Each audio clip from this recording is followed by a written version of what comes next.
Setelah kompetisi Shopee Liga 1 2020 ditangguhkan akibat pandemi virus corona di Indonesia, Persela Lamongan masih menunggu perkembangan.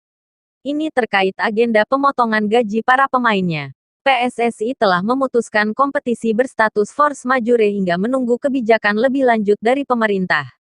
Kompetisi Shopee Liga 1 2020 bisa digelar kembali setelah tanggal 1 Juli atau bahkan ditiadakan sama sekali.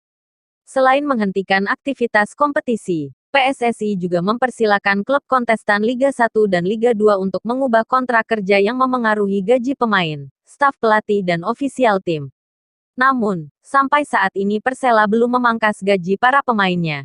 Alasan manajemen Persela tak memberlakukan kebijakan tersebut semata-mata demi kemanusiaan. Yang pasti, kami ini seperti keluarga. Kami masih mempertimbangkan aspek kemanusiaan. Pemain dan semua yang ada di Persela membutuhkan penghasilan untuk menghidupi keluarga mereka, kata Agus Haryono, asisten manajer Persela.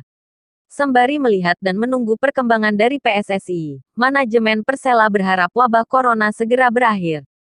Sebab banyak orang yang terlibat dalam sepak bola Indonesia dalam kondisi resah lantaran ekonomi mereka terganggu. Wabah ini membuat semua terguncang. Tidak ada yang bisa kita lakukan dalam situasi seperti sekarang. Semuanya dalam kondisi menunggu, ujar asisten manajer Persela Lamongan itu. Meski meniadakan aktivitas latihan, terhitung sejak tanggal 16 Maret tahun 2020 lalu, para pemain Persela Lamongan diharapkan tidak menurunkan intensitas latihan selama berlatih sendiri di rumah masing-masing.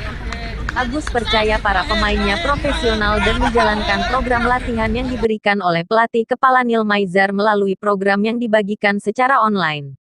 Kami yakin mereka tahu apa yang harus dilakukan sebagai pemain profesional.